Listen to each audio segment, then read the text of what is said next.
Howdy, howdy.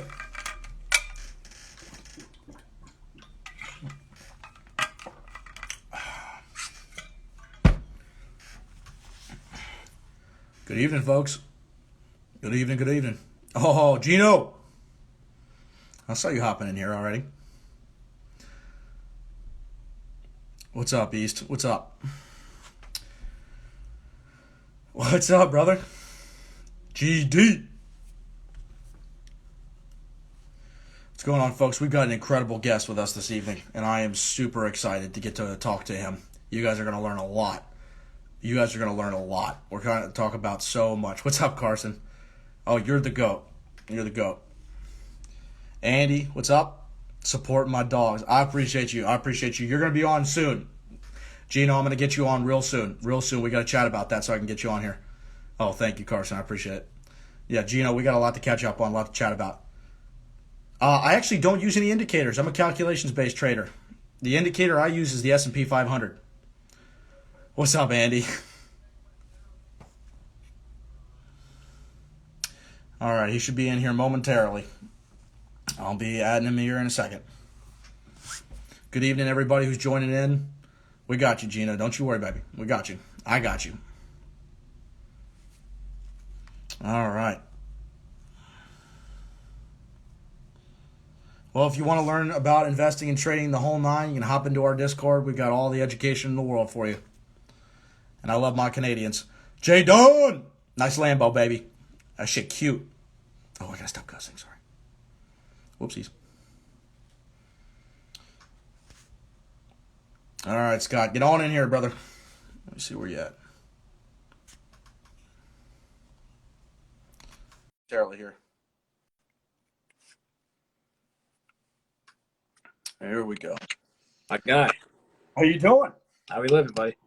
Incredible. I'm as happy as I can be, and I get to spend tonight for about an hour or so with you. So I'm already happy. You could not mess my mood up if you tried. You ready to go? Sounds like you had a good day in the market. Yeah. Today was interesting. But before we start jumping into how exciting today was, guys, this is somebody who I just recently met, and he is a phenomenal individual. We've had incredible conversations with, so I get to share tonight on the live with him. So if you don't mind providing a little bit of background about you, and then I'll give my quick little spiel. Yeah, for sure. So my name's Scott. I am the CEO and founder of Next Era Trading. It's a relatively new brand. I was a recent trader on the New York Stock Exchange on Wall Street. I was a proprietary trader, DMM, broker, had to do like a lot of the Series 7, Series 63 licenses, the SIE, the whole 9 yards. Took that job right out of college. Super cool experience. Got to meet like a bunch of people that was pretty much life-changing. Got to meet Kobe Bryant before he passed away, big basketball guy, so that was super cool. Then there's people like Steve Schwartzman. We got Bill Ackman, who basically got me into pushing myself out of the floor and then making myself more of like an individual trader with my eyes set on a hedge fund sometime in the near future, because he is an animal. And he basically predicted the crash of 2020 because, I mean, he came to the floor. He was preaching that like COVID is going to be the end of the world, and basically came in and he was like, if that virus gets inside of the US, we're screwed. So he put that $22 million in put options in the SPY, and he turned it into what, like $2-3 billion in the span of a couple of weeks. So after that interview, and I watched him do that live on CNBC, because CNBC and Jim Cramer were like right next to our post on the floor of the exchange. So like I was working next to them. You could look over and see them like broadcasting live with whatever guest they had on there, which was a super cool experience. And honestly, wouldn't change that for anything. But I will say that it's been a pleasure to be able to go off on your own and do my own thing. But basically, my whole background and my story is I started off in college, started off in an investment fund. Didn't really know too much about stocks and options. It was long only. So I learned a lot about like portfolio management, fundamental analysis, more like the drier stuff. And then once I started like looking into the New York Stock Exchange, I met a guy, made a connection up there on the floor. I started gearing myself towards day trading and options trading, and like short-term risk, capital management on the shorter side. And then from there, we just made that connection. And I learned a bunch from the New York Stock Exchange and the history that they had. And then from there, ever since the 2020 crash, I saw a big opportunity to take the jump, trade my own money with the money I saved up, and see where it took me. So here we are. I'm actually the reason that the New York Stock Exchange closed down for the first time since 9/11, because I was one of the first people to get COVID in February. and I gave it to everyone on the floor. And I Oh, have the article behind me right now, um, saying that the New York Stock Exchange closed and the Dow ends its 11-year winning streak amid the menace of an outbreak. And let me turn this around. Got the New York Times article right here where it finally shut down in February of 2020. So that's one of my proud things. One of the things I could do was shut down the New York Stock Exchange. that's, you're a powerful man, whether you I know it or not. guess. I guess. Well, thank you so much for sharing your background. You have met an incredible amount of people, maybe one of the best networkers alive based on what I know about you, which is just incredible. You've reached out to so many people, met so many incredible people. So that's unbelievably admirable from my end. And I'm trying to network the best I can, both through OBR and through myself, and it really puts me in front of incredible people like you, which makes me really, really happy. Appreciate And that. I get to learn a lot from you. And now our viewers are going to get to learn a lot from you as well. So, guys, I'll give a small little background about me. I usually do this before the calls, so I'm sure a lot of you guys know me already. But I'm a glorified college dropout. I graduated from high school in 2018. Went to college for 1 year, realized that I needed to start doing stuff on my own, and I didn't need to rely on a degree or hide behind my education, et cetera. So I needed to better myself comprehensively through. First of all, I was trying to focus on my career. So I was in cybersecurity, studying information systems. I was doing an independent study in computer science and a couple other things, specifically focused on cybersecurity. So I was trying to get into defense contracting, and I realized that, hey, maybe I can do this without a college degree. So I dropped out and I started applying to jobs. And oddly enough, the summer I dropped out in 2019, I got into the stock market. And the stock market opened up my world to how the actual world works through the economy. I mean, I've learned more through the stock market than I could in any business degree, any economic degree, any finance degree. And that's just by reading news constantly. I look at my news tab on my Thinkorswim probably more than I do my own phone, which I know a lot of us are attached very, very closely to our phones. So I'm a longer term trader. I can go over some of my strategies when we start breaking down what this gentleman does and what he knows. But that's the general story about me. I've worked in corporate finance. I've worked in cybersecurity, software development. I've done marketing. I've done e-commerce. I've really been around the block. And what's put me to where I am now is really starting to get in front of people and networking. I'm very extroverted and I love working with people. So being with OBR and being in the stock market allows me to do just that, which brings me to this gentleman here. So, well, in regards to what you and I were covering and our couple of meetings that we've had, Mm-hmm. you and I covered a lot. But one of the biggest things is what happened today, right, with the Fed meeting and how you kind of played it, how you leveraged yourself with the news coming out and the way the market reacted. Do you mind going over kind of what your thoughts were going into the Fed meeting and kind of how you positioned yourself in the market more on the maybe technical position side?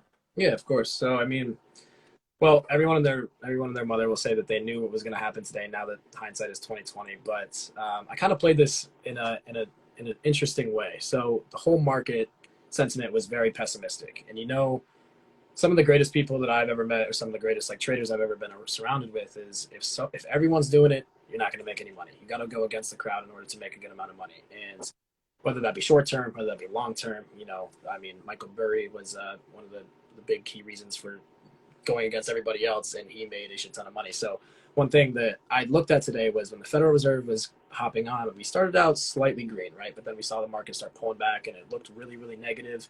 It was everywhere. It was volatile. It was bouncing around like a W on the charts. And I told myself, and I told my community um, that I run down at Next Era, and basically I saw what was happening in the market, and I saw a lot of put side, right? So I look at the options premiums. So I'm more of a day trader, and I like to look at premiums more than I actually like to look at technical analysis, which sounds pretty wild, but if you can start determining where things are mispriced, whether it's the implied volatility percentage that you use, whether you look at the theta decay, whether it's like how much open interest is happening in some of these contracts, I started to look at the imbalance that was happening there. So like the whole thing that moves the market is it's just supply and demand. So if there's more sellers than buyers, it's coming down. If there's more buyers than sellers, it's going up. So I love to trade options. I'm a very short-term, risky trader in terms of building up smaller accounts and taking some nice plays for a hefty return during the day. And I saw a big imbalance on the call side versus the put side, and I noticed a lot of the people were already pricing in the fact. I mean, if you look at a lot of the stocks, they are getting torched. Like a lot of the stocks in the Russell 3000 are just getting absolutely demolished. So I was playing a lot of factors into, the Federal Reserve has already told us they're going to speed up the tapering, and they already told us there's going to be interest rate hikes. So those were things that we were expecting. What we weren't expecting was that there was going to be three next year. We were expecting two. So that initial drop that we saw right at 2 o'clock, right down to 460, I was like, oh, what's going on here? So I started scaling into calls right before the meeting because I was like, okay, we're down about $2. We're down about almost a percentage point, zero point 0.6, zero point 0.7, whatever it was at the time. And then I started scaling into some 466 calls because they were only priced at $40 a piece. So I was like, okay, this is a great risk reward ratio. If I start buying 10 to 20 to 30, whatever contracts it is, it's really not risking that much capital for a day trade. And then I always have a strict parameter set at minus 15 to minus 20%. And then as soon as I saw it start tanking, but then it had a nice uptick with an enormous amount of volume. I think we had 116 million in volume today in the SPY, which was something I haven't seen in a really long time.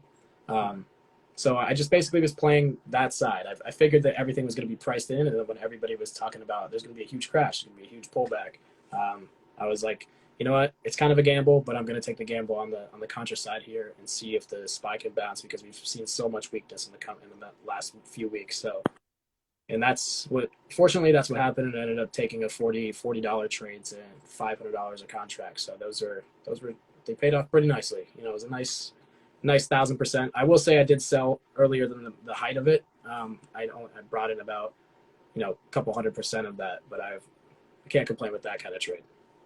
I was gonna say, shame on you for selling early and taking your profits, right? Yeah, exactly. Well, one of the major things that I got from you in regards to your shorter term trading is kind of your risk parameters and your risk management. And there's a lot of day traders that watch these live calls, which is phenomenal. And there's a lot of people that are trying to learn how to do exactly what it is that you're articulating. And for the newer traders, I think this would be very beneficial. How are you mitigating your risk? You mentioned stop losses briefly. What is your opportune time to cut a position? Yeah. In regards to your overall risk management. Exactly. Okay, so there's a couple things to that. And the one thing I will say is a lot of people that are trading options and a lot of people in the stock market, relatively new traders, right? So if there's a lot of people that are paying attention to this or are wanting to get involved or wanted to, learn how to risk manage a little bit better, something that I have always done that has changed my entire perspective and my entire account value and my success in trading is I really only risk max, unless I've done a ton of research, about 10% of my account, right? And I'll always cut at 15%. If you can discipline yourself to cut yourself out of a trade, whether you're right or whether you're wrong, if you cut it at 15 and then all of a sudden it rips up on you, at least you're disciplining yourself to cut yourself out minus 15%, right? Because if you cut yourself out minus 15% at your 10% risk level of your whole account, that's only 1.5% of your money that you're going to lose. And more often than not, you're not going to lose that 10 times, 15 times in a row if you do your due diligence and you're scaling into a position correctly. In terms of day trading, what I love to do is I call it the scaling in strategy. And I know a lot of people probably do this or maybe they've heard of it, but it does change everything. You're never going to time the market exactly. You're never going to put in $1,000 in a trade and you're going to catch the bottom and it's going to rip up. There's something I do that's called scaling in that I love to do this, especially if you're day trading weeklies, if you're swing trading, even if you're swing trading, like if it's a month out, 2 months out, and you're able to buy 2, 3, 4 contracts, 2, 3, 4 months out, buy one. You never know what's going to happen. Omicron virus might kill 1 million people tomorrow. That tanks the market like crazy. But then if you buy one contract and it tanks on you, you can buy another one and it averages it out. So averaging yourself into an option play. Let me say as an easier example. So if you're day trading something and you have $1,000 in a trade, or you have $1,000 to risk, why not start at $300 when you start scaling in, right? And you have $700 left to play over. So if it starts going against you, you can throw in another $300 to average down your costs. And then from there you have that extra $400 to play in. And then if it's continually going against you, throw in that extra $400, and you have them complete, like you've brought your average cost down so much now that you've scaled in. And once it starts going your way, you really only need to get it back to where you first started that $300 entry to be up 30% already from where you first started scaling in. So scaling in there, and then I love to say, 15% stop loss, get out, plus 25%, take your profits. You could let it run out, And then as soon as you get to that 25%, start scaling out. Same thing as a scaling in. Scale out, scale, let the runners run, but make sure you're taking your profits while they're there. No, that's phenomenal. I mean, that is so important, guys. And if you all are in here and you're taking note of what this gentleman is saying, please take further notes. This is so important. I just did a video on risk management, and we went over a lot of what Scott just covered, but on a longer term scale. And for Scott specifically, he's going over day trading, right? And then there needs to be risk management deployed in all scenarios. If you're doing a 4-month swing trade, or you're doing a 2-month swing trade, or you're looking at leaps, or you're just looking to buy and leverage a very large equity position, you still have to have risk management in mind. You need to say, okay, well, the stock didn't do near as well as I thought it was, but now my position is down 40% and I don't know what to do, and I'm out of cash because I over leveraged. Yeah. Well, proper risk management keeps Scott away from everything I just mentioned. There's no over leveraging with him. There's no slippage past 15% because he's gotten to a point where he can cut it at 15% and he knows that he's going to be clear, right? And for me on my day trading side, I actually don't do 15%. I do 5%. And that's because I wait for my absolute perfect setup. And if I can get a perfect setup in when I day trade, and I don't day trade really ever because I'm a longer term trader, but when I do, I've identified something that in my eyes is almost perfect, or if not as close to perfect as possible. So I'll use a 5% stop. And if I get knocked out of that stop, I won't lose a ton in comparison to what I'm doing overall with my longs. But if I do 3 of those trades over a month and I'm hitting one of those, I'll lose 5% on the first one, maybe 5% on the second one. But on the third one, if I'm doing, 1 out of every 3 that I take, I'll do 30 to 40%. And of the capital I deploy, it's a lot. And it's far more than the 5% losses that I might take. So I'm very conservative with my risk because I also hate losing. Oh yeah. I mean, hey, everybody's got their own strategy, man. There's no one correct strategy to have. So having that stop loss at whatever percentage is, as long as you're risk managing and keeping that loss to a minimum, you're going to be successful in trading. Right. And the reason why I can say that, and I harp this in our live calls, is he's got a plan. He's been trading long enough that he has a plan in place, that he knows what works for him. He deploys it appropriately, risks what he knows he can handle, and the trade goes his way, or he loses very minimally. Then that's it. There's no ifs, ands, or buts about it, which is incredible. Yeah. So it's so good to have you on to be able to talk about that and articulate your risk management, because there are a lot of day traders, primarily day traders, that are watching this.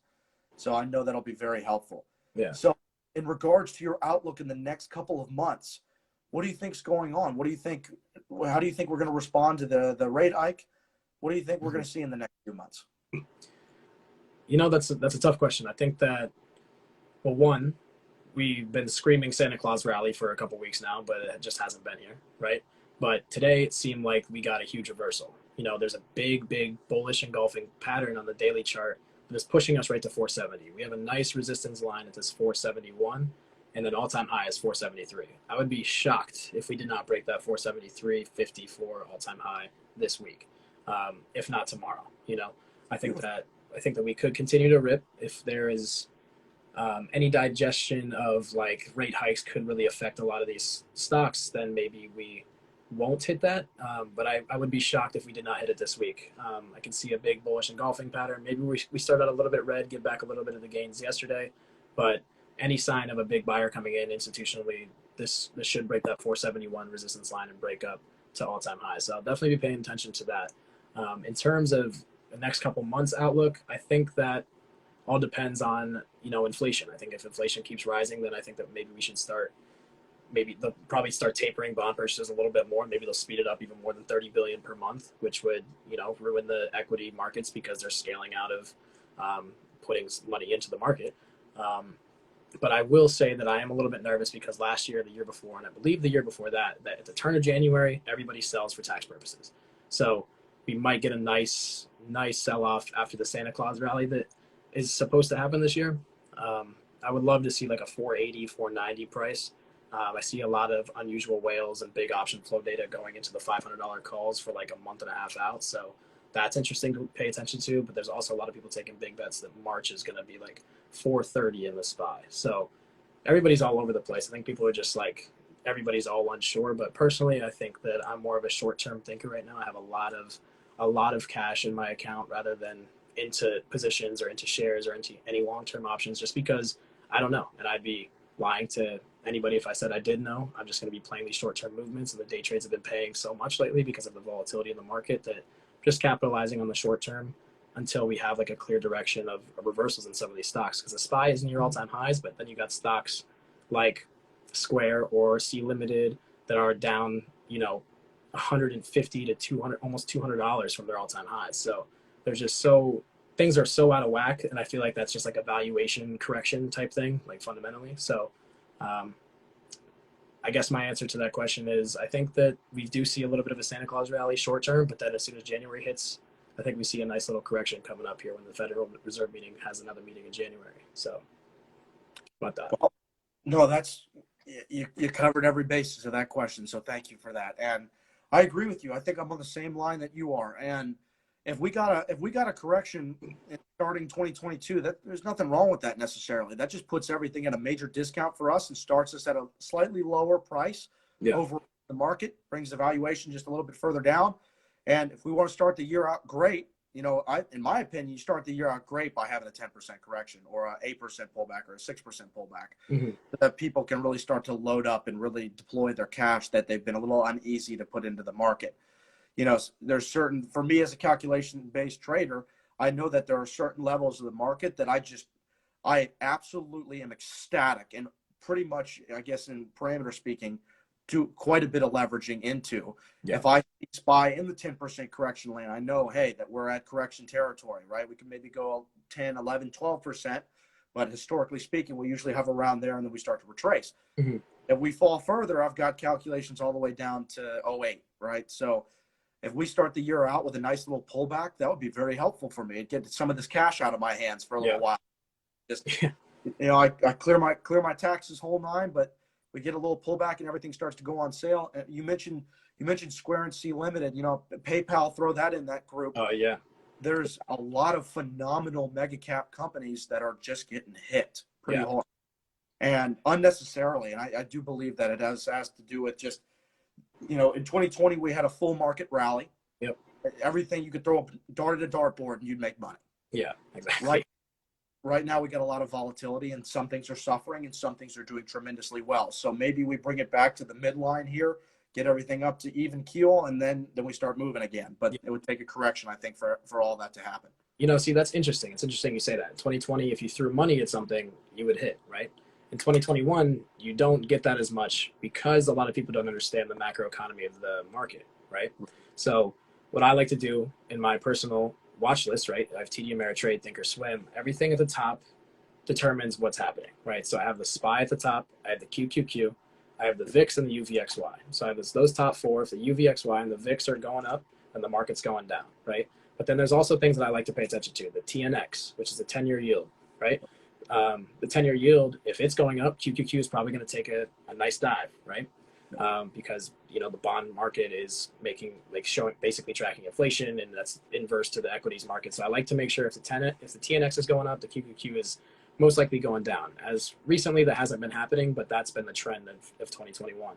And then I pay attention to Oxy because Oxy is a nice energy play. I have the XLE for energy, XLP for oil, XLF for financials, and then basically that's it. So I like to make sure whatever's going up and whatever's going down at the top and basically giving me a whole macroeconomic view, because that's what's telling me what's going to happen. So if the QQQ is going down and the UVXY is going up, why the hell would I buy Apple calls? Why the hell would I buy NVIDIA calls?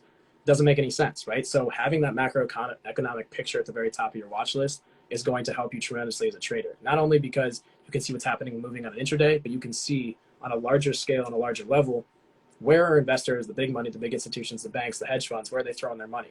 If you see a shit ton of money going into the XLE and energy, that shows you that they're storing their money for safety and they're not going to take advantage of the QQQ or the SPY. And you saw that a lot happening, a couple of weeks ago because the Federal Reserve meeting was gearing up and we saw a lot of volatility on the downside. A little bit of a correction, about 4%, 3% pullback. But if you can see where things are moving to, you're gonna be doing very well. I've been being able to see where people are putting their money into consumer staples. I saw the opportunity in Walmart, so I put some money into Walmart because Walmart was at a very low level and they were performing really well as the QQQ and the SPY were down about $4, $5, $6 on the day. So things are moving. You just have to figure out the macroeconomic factors. Not everything's just going to rally up like it did in 2020. The real market is knowing where people are putting their money and why and when. Yeah, you're nailing everything on the head for me, and I know there's a lot of people that are getting incredible value from this. So actually, when I used to day trade, my primary and almost only indicators that I was using, other than some EMAs and the VWAP and a couple other things, is exactly what you said.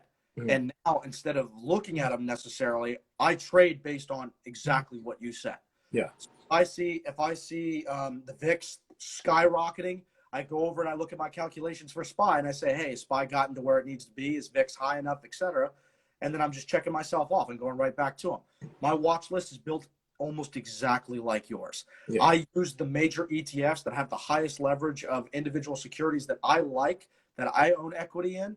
And I just gauge to see, okay, hey, the energy sector is not doing so hot today, or maybe the tech sector is way down. Yeah. Which of my tech sector stocks could I average into if I need to, right? Mm-hmm. And exactly what you just said is the best way, in my opinion, that has helped me the most. And it's very, very cool to hear you talk about that, because that has helped me more than anything else. Exactly. Is having a watch list. Those are my market indicators. I'm not sitting here and looking for, different technical indicators. I am literally looking at SPY, QQQ, XLE, XLF, Yep. banks, and then I'm going in because in my head, because I've looked at this so long, I know the major holdings for the majority of them, usually top 10, 20 holdings thereabout. And so I can just type up, okay, Bank of America actually tanked today. Yep. Right. And I think to myself, okay, no, I'm not saying it did today. I'm just saying, no, for example. And then I'll take a look right back at XLF and I'll see the correspondence. So that is a phenomenal bit of information that I hope everybody listening took note of. That's incredible. So for those, have you been making any longer term plays with SPY, QQQ, or any of the inverses? No, I have not. I did take a little bit of, I can't even call it a leap. I guess it's more of a swing trade. I did take a January 30th, I think is the expiration date in the SPY. A couple weeks ago when I was trading around like 455-ish area. It was a January call, just because like every time we see a 5-6% correction, it just comes back like almost in a V-shaped recovery. So I just kind of threw a little bit far out of the money all-time high calls that I've been sitting on, and they've been paying pretty well. It's January 21st on 2022. I had a 475 call that I bought when I was at 455. So I've just been kind of riding those out to make a nice, hopefully 200-300% return off that trade. And yet now you can see the open interest coming in quite a bit in these now that the Federal Reserve meeting is over. So the biggest piece in getting into option positions, especially if you're going to swing trade, is get it before everybody else does. Because if everybody's all on one side and it's there's a lot of open interest and you didn't get in while it was if you got in while it was exploding today, you're just buying an inflated premium. So if everybody's in there and they're inflating the price, keep in mind how an option contract is calculated. It's just time decay multiplied by the underlying assets multiplied by the volatility. So if there's a lot of volatility in it, then you're just going to lose a lot of money just based on premium. So there's three things I like to pay attention to when I'm playing option contracts. It's the theta, the open interest, and the implied volatility percentage. I'm going to correct myself and say 4, because then one of the biggest things I've learned in trading is the premium. If you're watching an option contract for a while and you're noticing what the contract value is, if it's like $200 today and 3 days later, if they're having a nice day, they're worth like $600, you're buying an inflated premium. Why the hell would you buy that if it's up a ridiculous amount in a couple of days? It's just like buying a stock at all-time highs. Like, is it really worth going all in on a stock at all-time highs? It's the same thing with option premium. And one thing I like to do on Thinkorswim is go to Active Trader and then send my contract value. If you right-click it and send it to a certain color, you know how you can do that. I like to look at the daily there. So instead of looking at the stock price, you can look at the option contract value and see how much it's up in the last couple of days. And just basically see how it performs, because the premiums and how much they cost is something that I really, really like to pay attention to on the options chain, because that is really everything. Are you overpaying for it? Are you underpaying for it? And then is the chart set up there along with, like, is there any catalyst? Is there any earnings? Is there any, any upcoming news? Today I traded Lowe's, and I bought it this morning, and I just basically rode it all day long. Even though there's a lot of turbulence in the market, they announced that there was a share buyback, which is pretty bullish for companies like that. So that means they just believe in their stock, and they were on a nice little dip, and they were headed towards all-time high. So I was like, you know what, I'm just going to take an in-the-money call, ride it out, and just let it go. And then that news just carried it all the way up to four. Was it 457 today, or not even 157, something like that, or 257? Yeah. So this morning it was up like $1 or something, and then with that kind of news and the volume that was in the stocks, I was like, you know, this is it already broke a key point of resistance, and it looks like it's just trending upward all day. So might as well just buy and hold that one for the day, and basically use profits to put in some SPY lottos that I had today. So it's really about news and option contract pricing, in my opinion. Yeah, you'll start speaking, and I'll have questions based on different points that you're making, and then you just turn right around and answer the question that I was going to have about. My bad. I'm kind of rambling on. My fault. No, you got nothing to apologize. You're making my life both difficult on the question side and easy on the answer side. So, thank you for that. But for me, with what you mentioned, I refuse to buy or average up on anything that I want to get into, purely because whatever I'm buying, if I'm buying a bullish position and we're catching in a golfing candle in any time frame, that premium is going to be far inflated past where I could have bought relatively speaking close to the floor. Yeah. So whenever the market is falling, actively falling, I try to get my calculations to a T to where I'm catching red candles down. So if I'm getting credit spreads or leaps, I'm catching the downside or the lowest that premium could be at that current candle on the 5-minute, 10-minute, 15-minute, etc. Yeah. Or even an 180-day candle if I'm buying a higher time frame. So that's incredibly important for me because it really brings down my maximum risk and heightens my maximum profit, specifically with credit spreads. If I'm catching, if I'm looking at a 15-minute and buying at the top of that candle to the base of the candle at a potentially a major support, I could be getting an extra $100 in credit if I'm just sitting here waiting for the candle to fall. Yeah. So, and that's a huge difference for my profit to loss ratio, my risk to reward ratio. So that's an incredible point. Yeah. That's an incredible point. Scott, we're getting to the 30-minute mark here. Just so I'm not losing people's attention span, do you want to answer just a couple of questions before we wrap up? Yeah, for sure, man. I'm open for anything. What you got? Beautiful. Well, okay. So first question we have is probably in response to what you were saying, and it's how do you get the cheap premiums before everyone else? And I've got an interesting answer as well, but I'd love to hear what you have to say. Yeah, that's tough. That one's before everyone else is tough. I feel like that's just kind of like being educated on what's going on in the market, So like it kind of goes back to that key point of like the macroeconomics that I was speaking about earlier and having that, that macroeconomic view at the top of your watch list so you can see where the money flow is going. But it also, I don't want to say that all of this is all educational, right? So like today, a lot of it didn't make sense that the market would rip up, almost 3% in the QQQ. But you just kind of had to realize that nobody was on that side, right? So there could have been a lot of short covering. There could have been a lot of people, just having all their cash and funneling it back into the QQQ. So in order to get like cheap premiums, I think that the best way to look for that is look at the implied volatility percentage. That is the biggest piece. And my opinion, it depends on what stock you're trading, depends on how much volume is in it, of course, but the implied volatility percentage is huge for me. Anything over about 75%, I like to stay away from. But if I'm buying anything that's less than 75% implied volatility percentage, you can see that when you go to the options chain. That is where you start seeing if your options are overpriced. If you're buying something like GameStop or AMC and you see a 400% implied volatility percentage, you'll never make money. Don't ever even trade those. Those are worthless. Those are not going to make any money. Somebody's pricing those in so option buyers don't make any money. So the implied volatility percentage is the biggest piece to determine if you're buying it at a nice premium or not. Well, that's a great answer, and I hope the individual that asked got something from that. For me, I try to keep it very simple.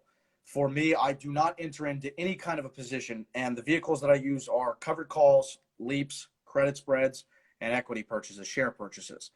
And for my shares, we'll start off there. For my shares, I'm not buying or averaging down on anything that's not very heavily discounted. I'm talking 5, 10, 20% if I can get it. So I'm never buying where everybody else is trading. I never will. I will be patient enough for the market to give itself some time to pull back because it always does. That's how the market goes. It's never in a straight line up. So I'm always patient. I always try to be patient enough to get in. And if I'm selling at $300 a share and I first bought it at 200, chances are I'm not going to buy back until I can get the median at around 250, 260. Yeah. So I just did something very similar like that with NVIDIA. And for my leaps, I will wait for the market to fall heavily, and then I will get I'll get slightly out of the money from previous all-time highs, which, if SPY drops $30, then I'm $30 out of the money already on those leaps. And if I had another $10, $20 in expectation that I'll get there in a year, then the premiums are exorbitantly cheap comparison to where they were when it was at its previous trading range or relatively close to all-time highs. Completely different premiums, probably a 30% difference thereabout. Yeah.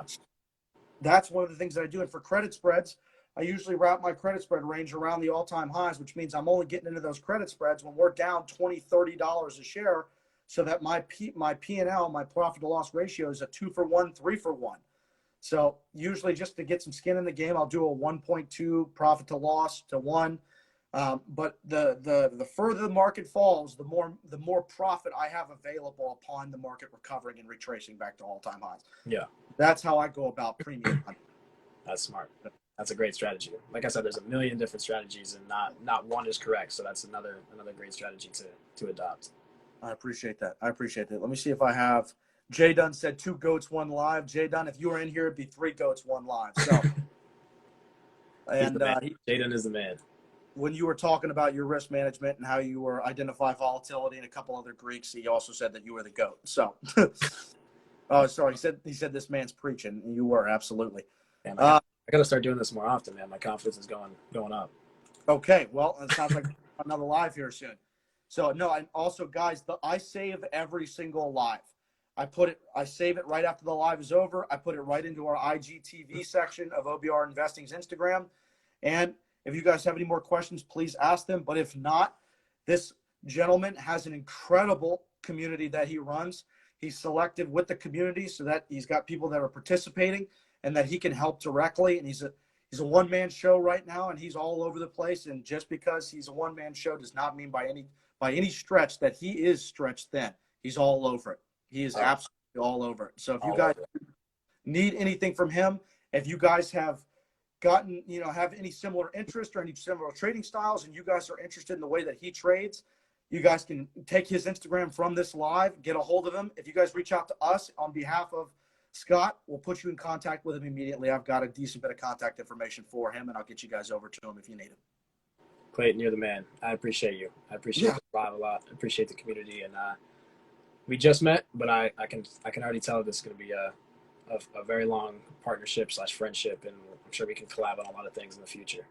I'm looking forward to it. We might be getting together soon for an in-person meeting that we'll broadcast to the world, so that'll be real powerful. Oh yeah, man. We got a lot cooking up. The whole community. Yes, sir. Yes, sir. All right. Well, Scott, thank you again so much for your time. It's been a pleasure speaking to you, and every time I get to sit down with you, I learn something. So I appreciate that, man. Likewise, I get a lot of information from you as well. So let's do another one sometime. We will soon. I promise that. All right, buddy. You take it easy. You take care of yourself. All right. All right. You too, pal. Night.